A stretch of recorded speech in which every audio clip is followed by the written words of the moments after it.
If you've ever had an experience that you couldn't wait to do again and didn't tire of, then you have an idea of what it's like to ride a motorbike. For every rider I know, there's a motorcycle that they've always cherished riding, and if they sold it, even years later, they regret doing so. Every once in a while, there's a motorcycle that is just a joy to ride and own. For me, that motorcycle is the Kawasaki W800.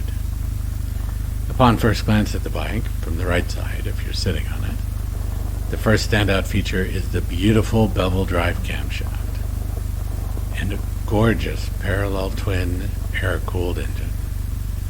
The left side doesn't quite live up to the right, as there's not a bevel drive camshaft, but still a gorgeous air-cooled parallel twin. The fuel tank holds 4 US gallons, which is a decent amount of fuel considering how efficient motorcycles are regarding miles per gallon.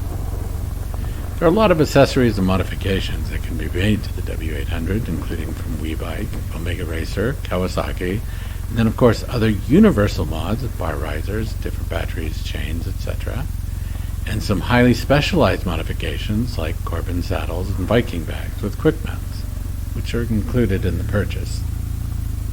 You can basically take a premium quality motorcycle made from steel in the same Japanese factory that made the original W1 through W3 series of motorcycles that brings the nostalgic feel of riding a true retro motorcycle, not a modern performance motorcycle dressed up like a retro, and make it completely your own and a true one-of-a-kind motorcycle.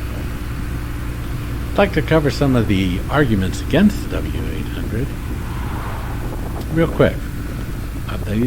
The often ones are these. It's heavy for a modern motorcycle, even for retro bikes at weak grades. This is true. The dry weight of a Kawasaki W3 was 399 pounds. The curb, or wet weight, of the W800 is 496 pounds. What seems like a 97-pound difference is less when it's compared to the wet weight of the W3 at 420 pounds, being a 76-pound difference, which is still a lot. You consider that the average weight of an 800cc motorcycle, including all classes, sport bikes to cruisers, is between 400 and 800 pounds. 496 is definitely on the lighter end. The Triumph Bonneville T100 weighs in at 503 pounds for comparison. For an 800, it's underpowered. Again, if you are considering that the average modern 800cc twin engine ranges from 70 to even upwards of 90 horsepower, aided by oil, if not liquid cooling, and the more horsepower the engine generates, the higher stresses are on the motor. It's true. W800 was designed to be an A2 friendly in Europe with 48 horsepower and mild-mannered in Canada and the USA at 51 horsepower. With an easy-to-ride, under-stressed engine for reliability and longevity, it is still 100% air-cooled and does not benefit from additional heat mitigation from oil or water cooling, while still meeting the EU standards for emissions.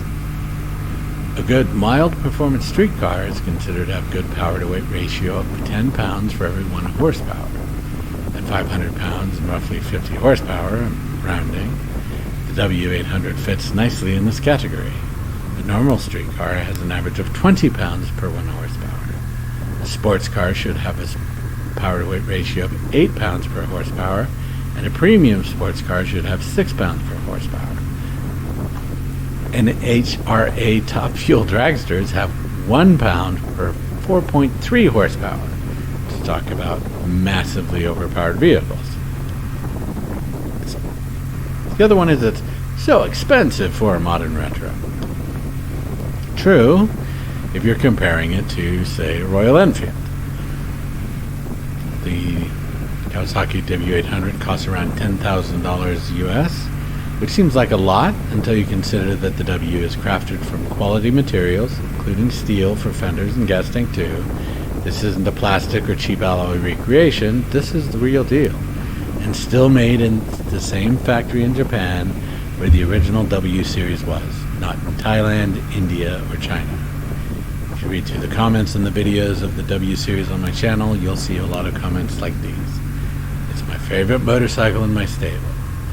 Specs don't come close to capturing the joy of riding this bike. And you'll hear me drone on and on about how much I love this motorcycle.